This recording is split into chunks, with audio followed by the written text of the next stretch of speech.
उसे अंग्रेजी पढ़ना पड़ता है, हमें यह काम करना पड़ेगा, उसे मेरे पास आना पड़ा था। ये सारे सेंटेंस, या फिर क्या रमेश को दौड़ना पड़ता, ये सारे सेंटेंस जो हैं इसमें ऐसा लगता है कि मजबूरी में कोई काम करना, मतलब प्रेजेंट टेंस में कुछ काम करना पड़ा, या फिर पास्ट टेंस में कुछ मजबूरी में काम करना पड़ा, या फिर फ्यूचर में। इसको आप ट्रांसलेट किस तरह से करोगे, तो उसको ट्रांसलेट करने के लिए हमें हैड टू प्लस वी1, या फिर has have to plus V1, या फिर विल फैल हैव प्लस टू प्लस वी1। तो चलिए हम इसको ट्रांसलेशन को हम देखते हैं और उसके स्ट्रक्चर, बाकी सारे स्ट्रक्चर देखते हैं प्रेजेंट के और फ्यूचर के और पास्ट के। चलिए शुरुआत करते हैं। नमस्कार, मेरा नाम नितेश भारद्वाज है और आप देख रहे हैं इंग्लिश विद नितेश। तो सबसे पहले हम has have to plus V1 का स्ट्रक्चर लेते हैं। हमारे 6 स्ट्रक्चर ये रहे। सबसे पहला सेंटेंस है मुझे जाना पड़ता है।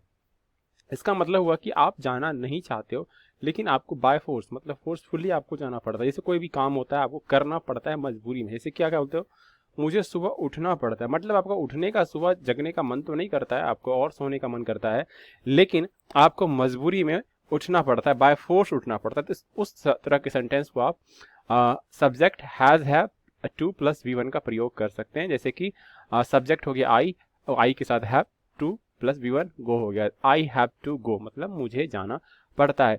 यहाँ पर मैं बता दूं कि अगर सब्जेक्ट आई, वी, यू, दे या फिर प्लूरल नाउन रहे तो उसके साथ हैव का प्रयोग करें, और अगर सब्जेक्ट ही, शी, इट या सिंगुलर नाउन रहे तो उनके साथ आप हैज का प्रयोग करेंगे। नेक्स्ट हो गया मुझे नहीं जाना पड़ता है। उसी सेंटेंस में कि मुझे कोई फोर्स नहीं है जाने का, तो वहां पर आप बोलोगे I have not to go. Not का प्रयोग आप यहाँ पे करेंगे।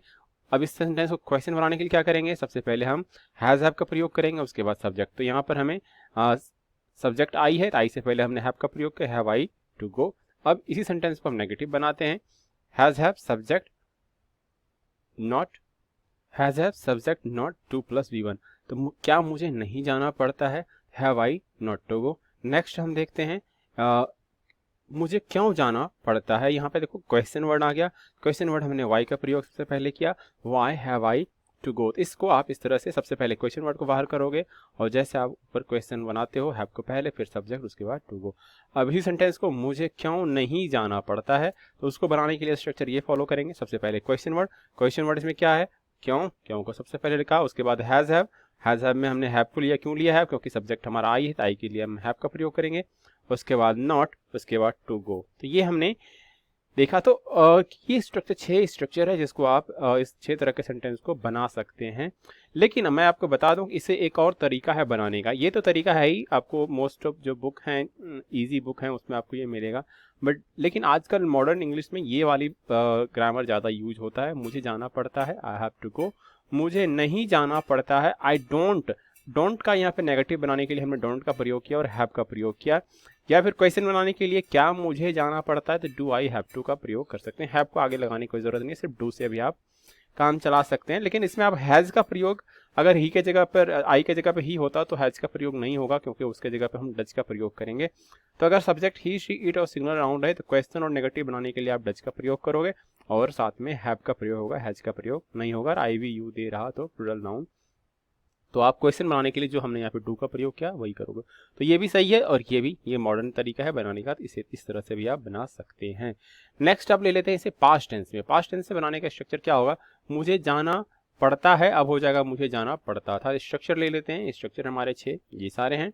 और सबसे पहला सेंटेंस हमारा है मुझे जाना पड़ता था, मतलब आपको जाने में यहाँ पे फोर्सफुली आपको जाना। सो अब हम यहाँ पे दूसरा सेंटेंस लेते हैं, मुझे नहीं जाना पड़ता था। तो यहाँ पे होगा I had not to go. तो हमने नॉट का प्रयोग यहाँ पे हैड और टू के बीच में किया। अब इसी सेंटेंस को मुझे जाना पड़ता था, इसे क्वेश्चन बनाओ, क्या मुझे जाना पड़ता था। तो हम क्या करेंगे, सबसे पहले हैड का प्रयोग करेंगे, उसके बाद सब्जेक्ट, उसके बाद टू प्लस वी1। तो हैड सब्जेक्ट आई था, आई टू गो। अब इसी सेंटेंस को क्या मुझे जाना पड़ता था को नेगेटिव बनाओ, क्या मुझे नहीं जाना पड़ता था। सबसे पहले हम हैड का प्रयोग किया, हैड का किया, उसके बाद सब्जेक्ट हमने आई लिया, उसके बाद नॉट ले लिया, उसके बाद टू, उसके बाद वर्ब का फर्स्ट फॉर्म यहाँ पे गो है, गो को हमने यहाँ पे प्रयोग कर दिया। इस तरह से हम इसी में क्वेश्चन वर्ड बनाएंगे। मुझे क्यों जाना पड़ता था, सबसे पहले किसका प्रयोग करना है, क्वेश्चन, क्यू मतलब क्वेश्चन वर्ड हमने वाई का प्रयोग किया, उसके बाद हमने हैड का प्रयोग करना है, हैड का प्रयोग कर दिया। उसके बाद सब्जेक्ट क्या है, उसमें आई है, तो आई को ले लिया, उसके बाद टू प्लस वी1, तो टू हमारा जाना यहाँ पे वी1 है, इसने गो को यहाँ पे रख दिया। नेक्स्ट सेंटेंस, इसी को मुझे क्यों नहीं जाना पड़ता था, तो यहाँ पे क्या होगा, why had I not to go. ये तरीका है 6। पास्ट टेंस में कोई काम अगर आपको मजबूरी में करना पड़ता था तो उस सेंस में आपको ये आप had plus two plus V1 का प्रयोग करेंगे। लेकिन इसको एक और तरीका है बनाने का, आप इस तरह से भी बना सकते हैं। पहला स्ट्रक्चर तो सेम रहेगा, आई हैड टू गो, लेकिन दूसरे में आप प्रयोग करेंगे I did not have to go. अब जब डिड का प्रयोग किया नेगेटिव बनाने के लिए तो हैड जो है चेंज हो गया हैव में, क्योंकि ये सेकेंड फॉर्म आ गया। पीछे हमने डज का प्रयोग किया था, डू और डज का याद होगा, तो यहाँ पे हम डिड का प्रयोग कर रहे हैं क्वेश्चन नेगेटिव बनाने के लिए और क्वेश्चन बनाने के लिए। Did I have to go, did I not have to go, why did I have to go, why did I not have to go. तो मॉडर्न ये आजकल ज़्यादा फेमस ये है, ये तरीका ज़्यादा बेहतर माना जाता है। ये भी पुराना तरीका है, इसे भी आप यूज कर सकते हैं, लेकिन ज़्यादा बेहतर ये है। दोनों सही है, दोनों का मीनिंग सेम है। चलिए अब हम फ्यूचर में लेते हैं। फ्यूचर में कोई काम आपको करना पड़ेगा तो उसको ट्रांसलेट कैसे करोगे, तो आपको will shell have two plus V1 structure ले लेते हैं हम। तो ये रहा हमारे 6 के 6 स्ट्रक्चर और पहला सेंटेंस हमारा ये रहा, मुझे जाना पड़ेगा, मुझे जाना पड़ेगा। इसको तो मुझे जाना पड़ेगा ये हो गया आई शैल, आई के साथ हमने शैल का प्रयोग किया, हैव और टू प्लस गो। ये तो आपको पता ही होगा कि आई और वी के साथ हम शैल का प्रयोग करते हैं। He she it they plural noun या फिर सिंगुलर नाउन रहे यू भी रहेगा तो उसके साथ भी आप विल का प्रयोग करेंगे। इसी सेंटेंस को आप नेगेटिव बनाना हो तो क्या करेंगे हम, मुझे नहीं जाना पड़ेगा, I shall not have to go. तो आप यहाँ पे शैल नॉट का प्रयोग करेंगे, नॉट को हम हैव से पहले रखेंगे। दूसरा, अब इसी सेंटेंस को हम क्वेश्चन बनाते हैं, मुझे जाना पड़ेगा, तब क्या हो, क्या मुझे नहीं जाना पड़ेगा। सबसे पहले हमें शैल और विल या शैल में से किसी एक को चूज करना पड़ेगा। सब्जेक्ट के हिसाब से शैल आएगा और सब्जेक्ट हमने आई ले लिया, उसके बाद हैव, उसके बाद टू, उसके बाद वर्ब का फर्स्ट फॉर्म गो। इस सेंटेंस को नेगेटिव बनाते हैं, क्या मुझे नहीं जाना पड़ेगा, तो हम सबसे पहले विल शैल में किसी एक का प्रयोग करेंगे। तो हमने शैल को लिया, शैल का क्यों लिया, क्योंकि हमारा सब्जेक्ट मुझे है, मुझे मतलब आई, आई अपने साथ शैल का लेगा, नॉट हैव टू गो।